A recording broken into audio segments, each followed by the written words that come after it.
검은 호수와 흰 라텍스. 내몽골 최대 도시 바우트에는 유독한 검은색 진흙으로 메어진 인공 호수가 있다. 유황 냄새를 풍기는 그 호수는 끝이 보이지 않는다. 지름은 9km를 넘는다. 그 검은 호수에는 원광석 가공 과정에서 발생한 부산물 가루가 1억 8천만 톤 이상 쌓여 있다. 폐기물은 인근의 바이온 강산에서 유출되었는데 이곳의 히토류는 전 세계 매장량의 70%에 이르는 것으로 추정된다. 바이온 강산은 세계 최대의 히토류 매장지다. 중국은 전 세계 히토류의 95%를 공급한다. 저술가 팀 모건의 말에 따르면 중국의 시장 지배는 지질학적 이점 때문이라기보다 채굴의 환경 비용을 감내하려는 국가적 결의 때문이다. 네오디움과 세륨 같은 히토류는 비교적 흔하지만 이것들을 썰만하게 만들려면 대량의 황산과 질산에 녹이는 위험한 공정을 거쳐야 한다. 이 산성용액은 엄청난 양의 독성 폐기물이 되어 죽음의 호수 바우터우를 메운다. 환경연구가 마이라 허드가 우리가 잊고 싶어하는 폐기물이라고 부르는 것으로 가득한 장소는 이곳만 아니다. 오늘날까지 히토류의 전자, 광학, 자력 측면에서의 쓰임새는 어느 금속도 넘볼 수 없지만 유용 광물 대비 폐기물 독소의 비율은 상상을 초월한다. 천연자원 전략가 데이비드 에이브리험은 중국 장시의 디스프로슘과 터뷴 채굴을 이렇게 묘사한다. 채취된 점토의 히토류 함유량은 단지 0.2%에 불과하다. 이것은 99%라는 광미라고 불리는 찌꺼기 또는 폐기물이라는 것이다. 이 광미는 언덕이나 냇가에 버려진다. 이렇게 버려진 폐기물은 암모늄 같은 새로운 오염물질을 만들어낸다. 중국 히토류 협회의 추정치에 의하면 이 같은 히토류 1톤을 정제하기 위해서는 그 과정에서 7만 5천 리터의 산성 폐기물과 방사선 폐기물 1톤이 산출된다고 한다. 바우터우 남쪽으로 약 4,800km 떨어진 곳에는 인도네시아의 소도 방카섬과 벨리퉁 섬이 수마트라 연안에 자리 잡고 있다. 이 섬에서는 반도체에 쓰이는 주석이 생산되는데 생산량이 인도네시아 전체의 90%에 이른다. 인도네시아는 중국에 이어 세계 2위의 주석 생산국이다. 인도네시아의 국영주석 회사 PTT만은 삼성 같은 기업의 주석을 직접 공급하기도 하고 청란이나 션마오 같은 댐납 제조사에 공급하기도 하는데 이 제조사들은 소니, LG, 폭스콘에 원료를 공급하고 이 회사들은 다시 애플, 테슬라, 아마존에 부품을 공급한다. 이 작은 섬에서는 정식으로 고용되지도 않은 회색시장 광부들이 임시 부교에 앉아 대나무 작대기로 바다 밑바닥을 긁은 뒤에 물속에 잠수하여 진공청소기처럼 생긴 거대한 튜브로 해저 지면의 주석을 빨아들인다. 이 광부들에게서 주석을 사들인 중간상은 성인된 광산에서 일하는 광부들에게서도 주석, 원광석을 사들인 뒤에 이것들을 합쳐 띠마 같은 회사에 판매한다. 규제가 전무한 탓에 작업 과정은 작업자와 환경을 보호하는 공식 조치 없이 진행된다. 탐사기자 케이트 호들이 말한다.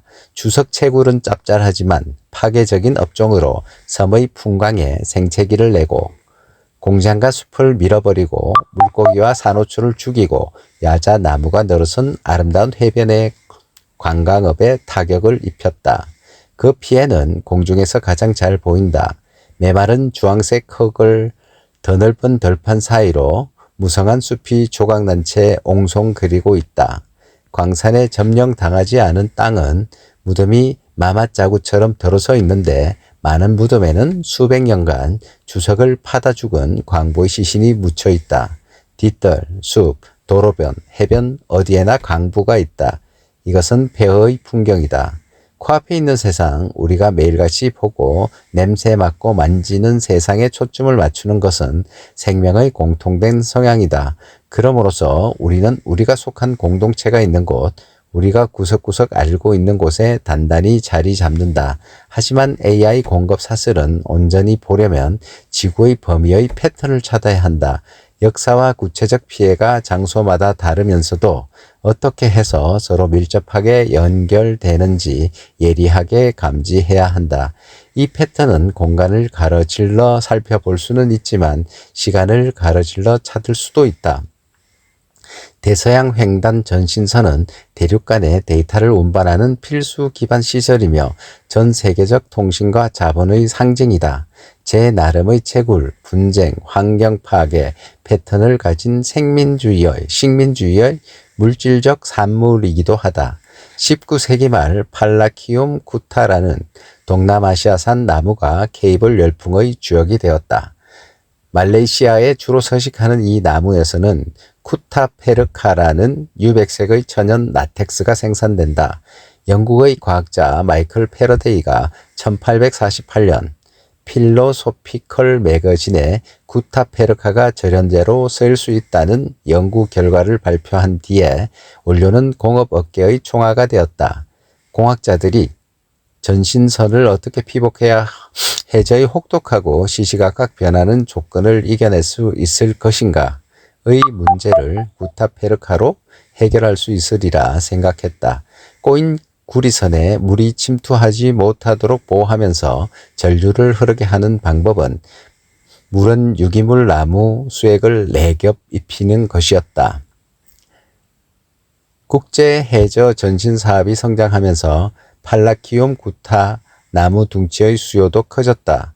역사가 존 털리던 현지의 말레인, 중국인, 다야크족 인부들이 나무를 베어 넘어뜨리고 라텍스를 서서히 조금씩 채취하는 위험한 작업에 비해 쥐꼬리만한 임금을 받았다고 기록한다.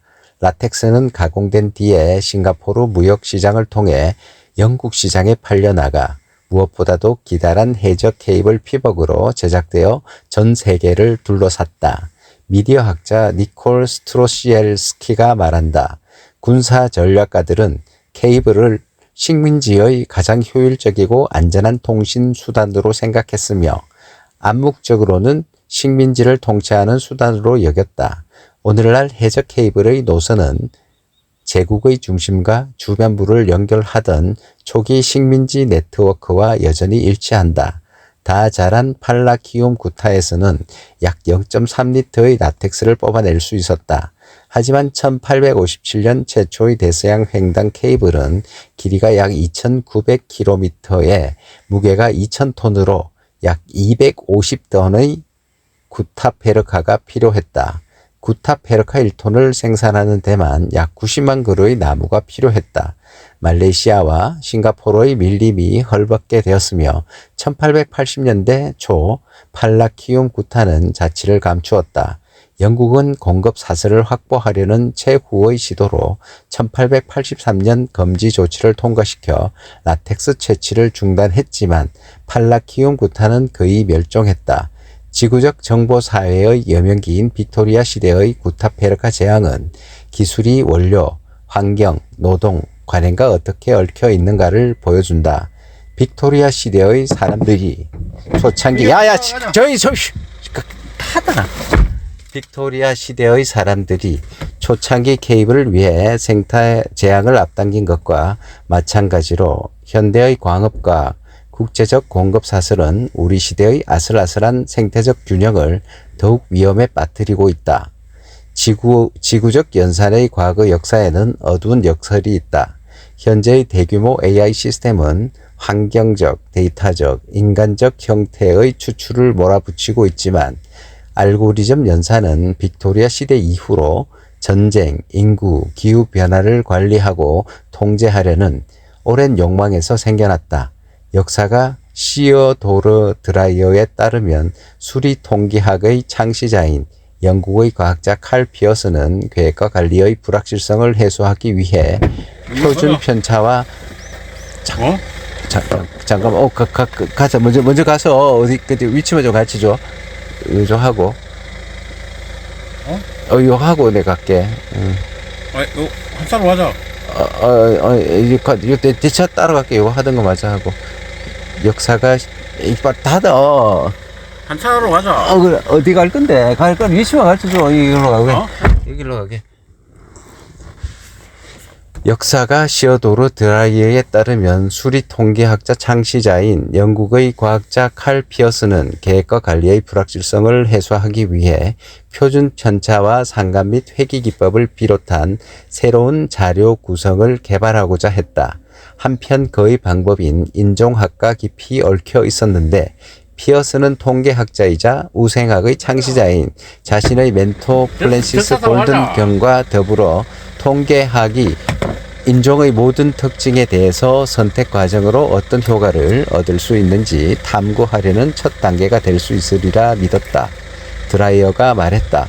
1930년대 말이 되자 회귀기법, 표준편차, 상관관계 같은 자료 구성법은 세계 무대에서 사회적, 국가적 정보를 해석하는 지배적 도구가 되었다. 세계 무역의 접점과 경로를 추적함으로써 양차 대전 사이의 수리통계학 운동은 그대 제국이 되었다. 이 기획은 제2차 세계대전 이후 계속 확장되었으며 대규모 산업적 영농의 생산성을 끌어들이기 위한 갈수기 일기예보 등의 영역에 새 연산 시스템이 도입되었다.